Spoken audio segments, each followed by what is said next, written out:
This is a dive on the mooring for Byan Albert's Lot 114, July 2018. Started just below the mooring buoy and now coming down the line. You can see at this level that it's chain, and in just a moment we'll be able to see that it's actually a stainless steel chain. Two different gauges of chain. We'll get a better sense of that on the way back up the line.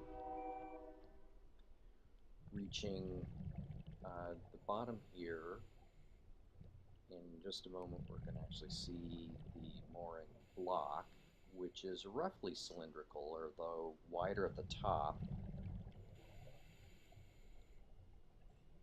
And move the starfish out of the way and some of the kelp, and we'll start to see the hardware on top of the block. So again, the main chain is all stainless steel, and then it is shackled onto a U-bolt that comes out of the block. We'll get a better look at that here in just a minute. So I'm going to freeze there. You can see this stainless steel chain coming in from the left-hand side, and then there's a black shackle that's hooked onto a U-shaped, roughly orange bolt that's in the block itself. The rest of the orange material and the part of the rope that you see in the upper right-hand side there is probably the original, now abandoned rope system before it was replaced with the stainless. Here I'm trying to reach underneath to get a sense of how deep that goes, and my hand goes down about 8-10 inches, and so it's sunk at least that far into the silt, so we don't really know what the depth of the concrete is. There's another close-up of the stainless shackle, and then the black shackle, and then the U-bolt there. So I'm going to kind of clean things off here a little bit more, and then flip around and start heading up the chain.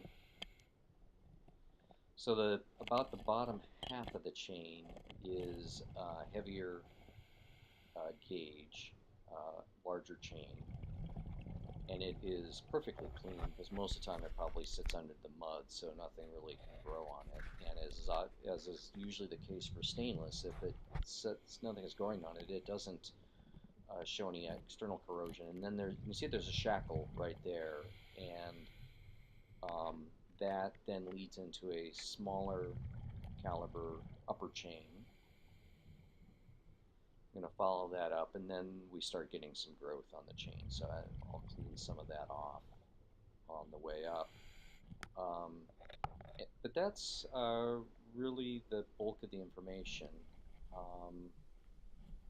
It's hard to, and I didn't try and inspect link by link